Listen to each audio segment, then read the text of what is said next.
Amigos de Otra Mirada, les damos la bienvenida a Mesa Política, un programa producido por NTV Info y Otra Mirada. En esta oportunidad estamos con un especialista, uno de nuestros grandes especialistas en cuestiones educativas, el profesor Sigifredo Chiroque. Sigifredo, te damos la bienvenida a Mesa Política, esta vez con motivo de la celebración del Día del Maestro, en este julio del año 2024. Lo primero que salta la atención de la nota que enviaste a Otra Mirada sobre el magisterio en la actualidad es el número. Quizás durante muchos años no se conoce o no se ha conocido el número exacto de maestros nombrados y contratados, de maestros en el sector público y en el sector privado. Por lo tanto, es muy interesante que le dediquemos unos minutos a esto. O sea, ¿cuántos son los maestros peruanos? Tú dices que son alrededor de 590,000 en los sectores público y privado. ¿Cuántos son los maestros en el sector público? Bueno, la mayoría, ¿no? Por encima de un 70%, creo que señalas 420,000 aproximadamente en el sector público y el resto 170,000 en el privado. Aquí lo que destaca pues es un crecimiento de los maestros en el sector privado, como dices, sobre todo en Lima. Y por último, la diferencia en el sector público entre nombrados y contratados, que también expresa las dinámicas que se han dado sobre el punto y los debates en el sector público, ¿no? Me atrevería a decir que son más o menos, mejor dicho, tú lo dices, 420,000, entonces ahí tienes, dices tú, 170,000 contratados y la diferencia, que serían ¿cuánto? La diferencia sería 350,000 nombrados. A ver, ¿qué nos tendrías que decir sobre estos números? Los he recordado para que la audiencia más o menos se ubique, pero tú tienes la palabra sobre las características. Me parece interesante.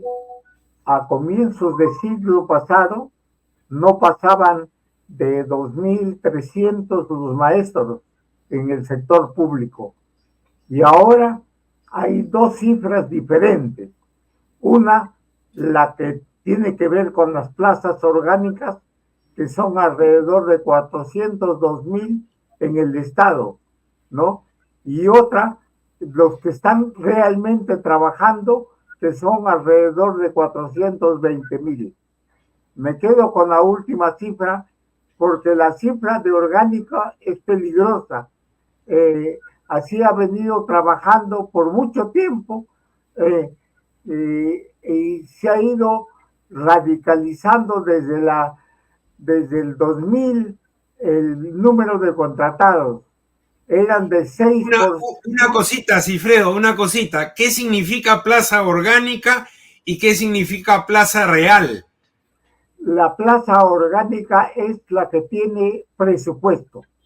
Ajá. Y la real es la que objetivamente son maestros de carne y hueso que están contratados, están trabajando para el Estado, Pero ¿no? ¿cómo? Sin presupuesto.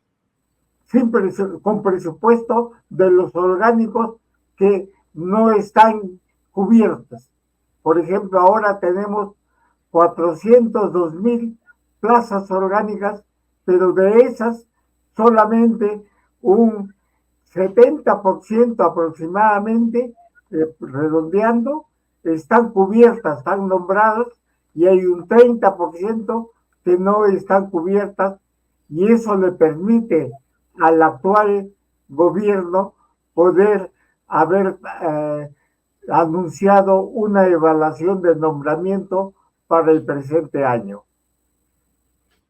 Ajá, o sea, tiene todavía un 30% de plazas presupuestadas por adjudicar. Así es.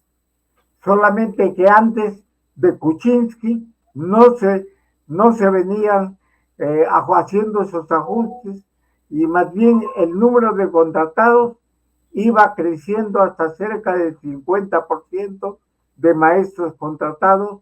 Ahora se ha reducido al 29% de maestros contratados, y espero que si se cumple con el nombrar a esos 50,000, lo dudo, pero espero, ¿no? Entonces podríamos llegar ya a tener una cifra más, mucho mejor, ¿no? Que la anterior, como por el año 2000, 2006, ¿no? En el cual solamente había un 6% de maestros contratados. Así es. Para nuestro público, si tú pudieras decirnos la importancia que tiene nombrar a los maestros frente a la situación del maestro contratado. ¿Por qué es mejor un maestro nombrado? Porque hay comentaristas de la educación que dicen que mejor es que todos fueran contratados, aunque parezca mentira. Así es. Está de por medio la cuestión de la concepción de docente. Yo puedo ser docente simplemente para enseñar, pero puedo ser docente para enseñar y además porque la docencia me responde a una realización personal, la docencia como fin y como medio, ¿no? Y si yo tomo solamente la docencia como se ha venido tomando por el modelo neoliberal, como un simple medio de aprendizaje, no como un fin de realización, ahí sí tiene sentido, no tiene sentido el nombramiento, ¿no? Esa es una primera situación de importancia. Y segundo, es el sueldo, la remuneración. El maestro contratado actualmente gana alrededor de 3,000 soles, ¿no?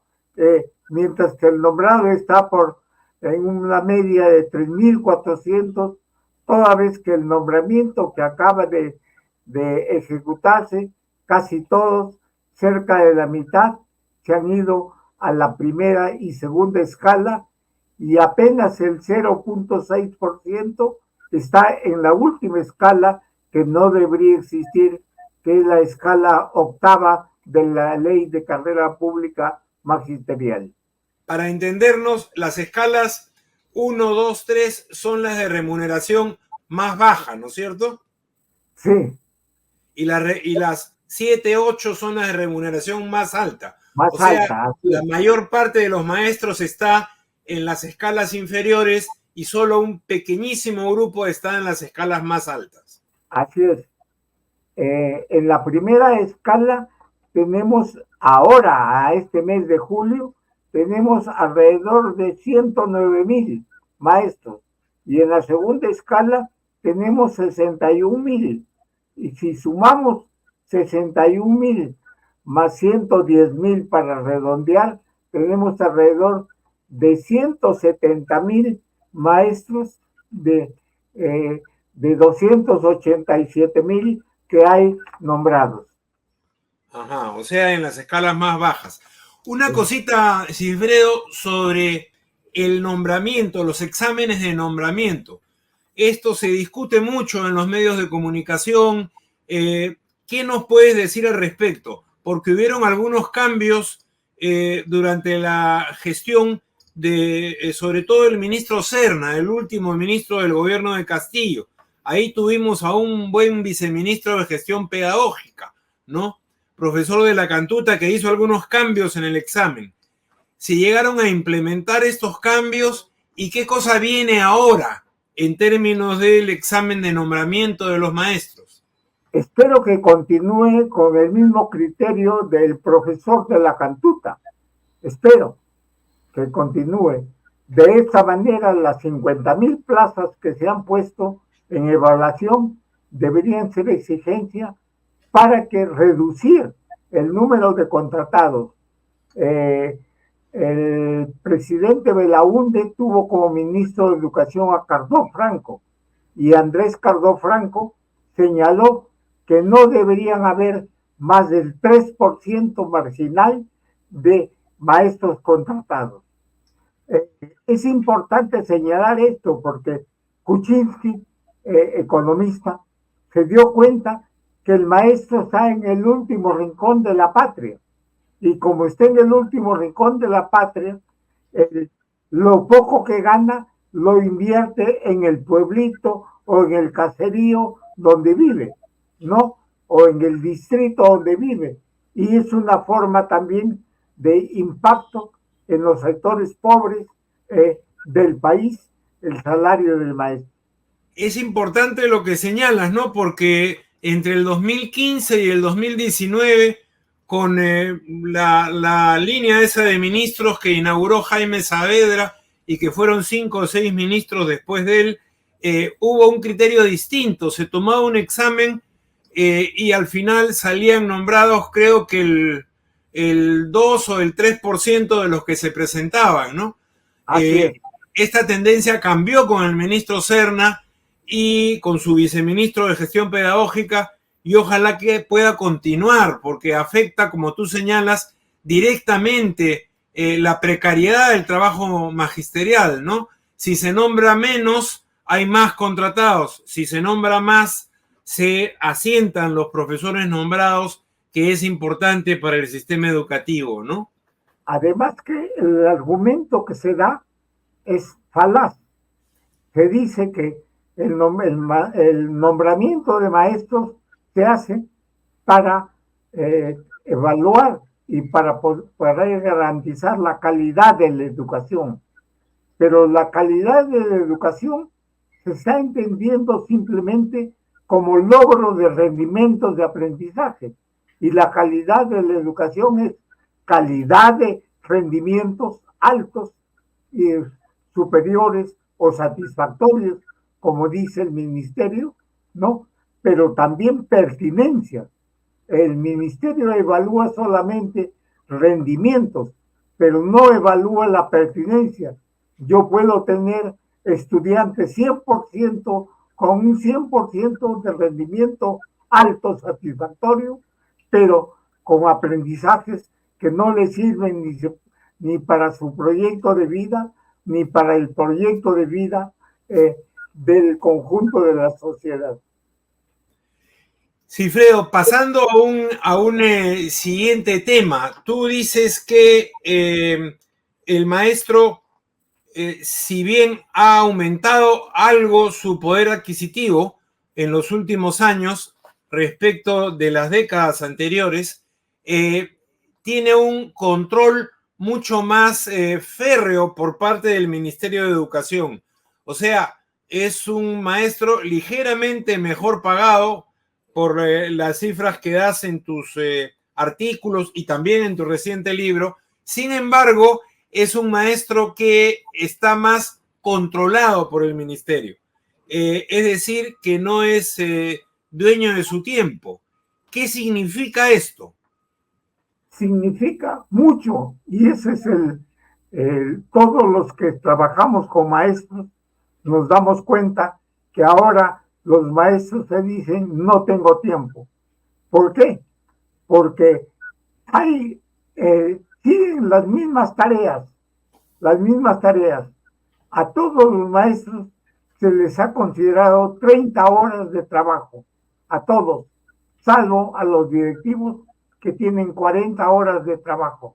El planteamiento es que inclusive una encuesta del Ministerio de Educación señala que solamente el 2% de los maestros no tiene una jornada laboral, cumple con la jornada laboral que le plantea el ministerio, es decir, 30 horas de clase. La mayoría absoluta trabaja 3 o 4 horas adicionales a la jornada laboral que tiene el maestro.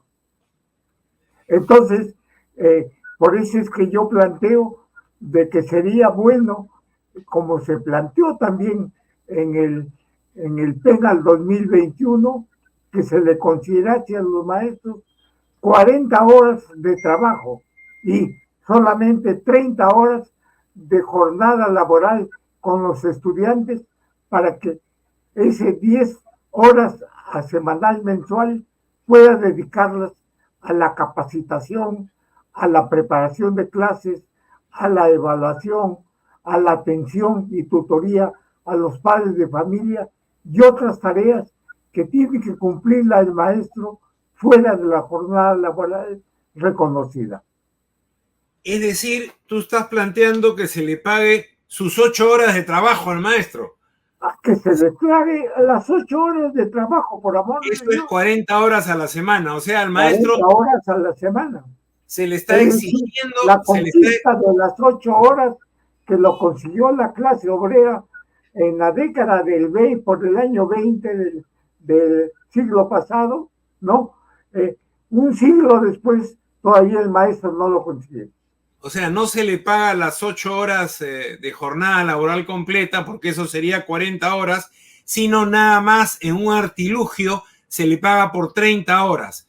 Entonces, es interesante este planteamiento, que al maestro se le pague sus 40 horas a la semana, es decir, 8 horas al día en una jornada semanal de 5 días, ¿no? Y que esto lógicamente significaría también un aumento en sus saberes, ¿no? Eso yo creo que es un punto bien importante, ¿no? Porque recordemos, los especialistas en cuestiones laborales señalan que cuando al trabajador en general, no solo al maestro, se le está pagando, se le está exigiendo una jornada completa, pero se le paga por menos, se le está ya no solo explotando, sino sobreexplotando. Entonces estaríamos en una figura de sobreexplotación del trabajo magisterial, ¿no? Qué curioso. Esto no ha sido incorporado, deberían prestar atención los dirigentes sindicales de las diversas tendencias, no ha sido incorporado a sus plataformas, hasta donde yo sé, ¿no? Así es. Una cosa respecto de la situación del magisterio como tal. ¿Cómo ves tú la situación gremial del magisterio en los actuales momentos, ¿no? Estamos en un momento, si queremos llamarlo de manera general, post-Castillo, ¿no? Y tenemos, bueno, al SUTEP, que es nuevamente el único sindicato reconocido, pero es indudable, y lo vimos en el último paro, tenemos también al FENATE, que aunque no está reconocido, en las regiones donde el FENATE ha tenido históricamente hegemonía, por ejemplo el sur andino, el paro lo hicieron otro día o no pararon el día que dijo el SUTEP, ¿no? ¿Cómo ves tú esta situación sindical? ¿Hay una situación de debilidad sindical en el magisterio? ¿Hay una situación de fuerza sindical? ¿Esta división cómo ha afectado? ¿Cómo lo ves? Ha afectado enormemente, pero eso se gesta por el año 2015, cuando la dirigencia del SUTE tenía aparente alianza con el Ministerio de Educación y estaba empobreciéndose el magisterio y no hacían ninguna lucha, como si hubo lucha en la década del 70, por ejemplo. 70 80. Hasta el 80, principios del 90, yo creo, 92 fue o 93 fue la última gran huelga del SUTEP, ¿no? Así es. Huelga indefinida, me refiero, ¿no? Así es. Entonces, esa huelga, lejos de mejorar el poder adquisitivo en las estadísticas que yo tengo, más bien disminuyó el poder adquisitivo y se contentaban, o sea, con soles corrientes, engañaban así al magisterio aumentándole, pero el costo de vida subía y la inflación se comía los pocos aumentos que le daban al magisterio.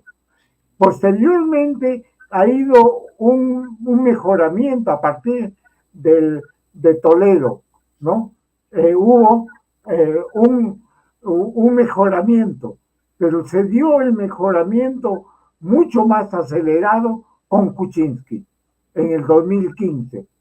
Pero Kuczynski, al mismo tiempo que 2016, que sería cuando 2016, entra Kuczynski, y el 2017 es la huelga, hasta donde me... Así es. Pero la huelga es promocionada por FENATE en este caso, ¿no? Así es. Ahí está la raíz de la división.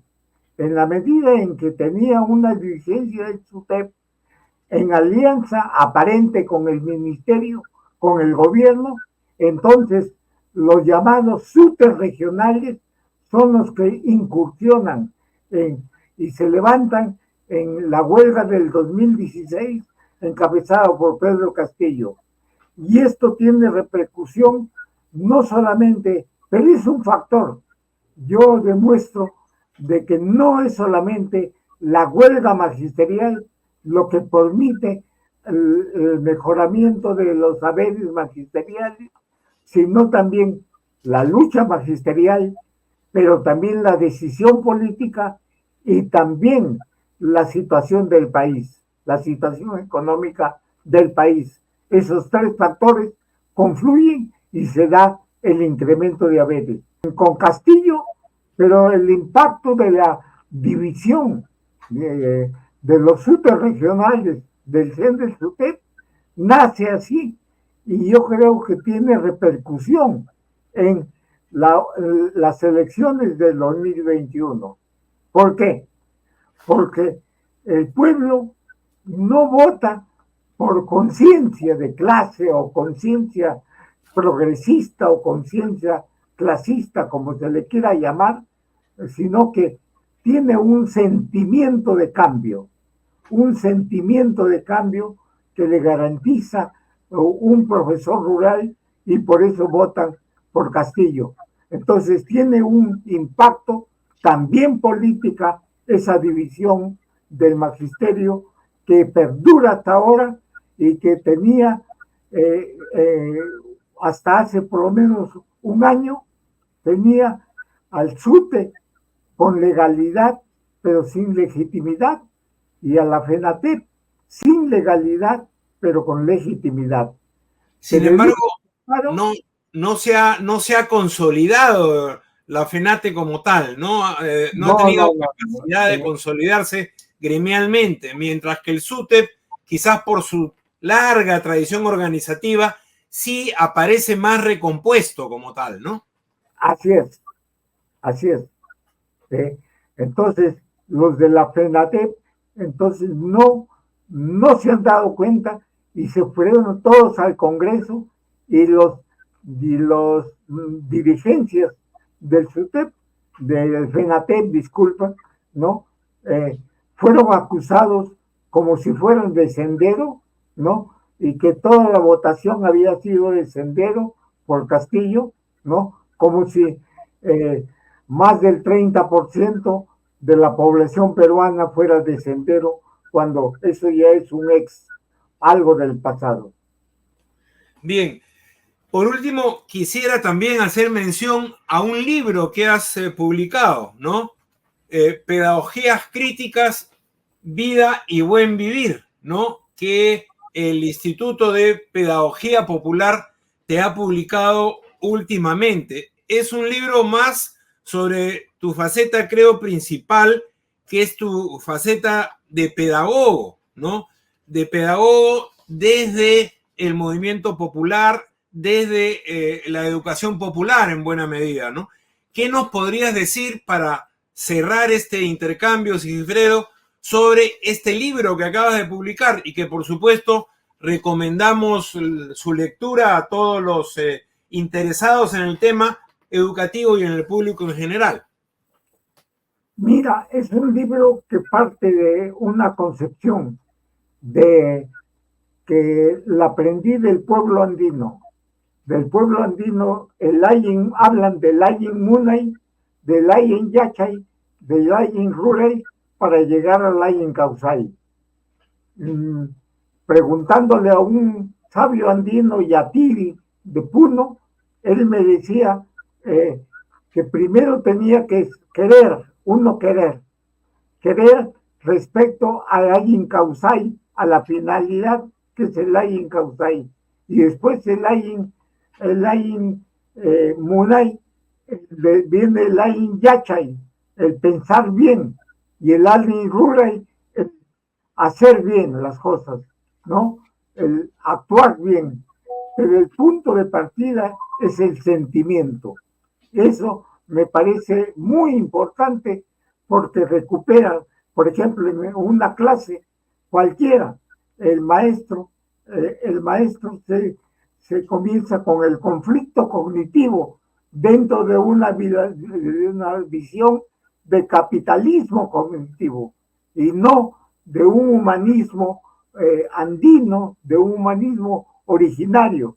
La misma educación popular estaba centrada en dos humanismos, en el humanismo marxista y en el humanismo cristiano, dejando de lado el humanismo originario que está ahí. Todo esto lo explicamos en el libro de manera detallada y que la finalidad es crítica, una nueva sociedad, el querer crítico, el sentimiento crítico que tiene nuestro pueblo, el pensamiento crítico, y planteo de que ya no hablemos tanto de pensamiento dentro del enfoque del capitalismo cognitivo, del pensamiento crítico, sino más bien de la conciencia crítica que globaliza finalidad, acción, conocimiento y sentimiento. Bueno, Sigfredo, muchas gracias por estos minutos que nos has dado aquí en Mesa Política. Ya tendremos un momento para volver a reunirnos y seguir conversando sobre este tema acuciante, intenso, de emergencia, que es la situación de la educación peruana. Un saludo y muchas gracias. Hemos estado con el pedagogo popular Sigfredo Chiroque y esta ha sido otra versión de Mesa Política que producen Otra Mirada y NTV Info. Muchas gracias, distinguida audiencia, y hasta el próximo viernes.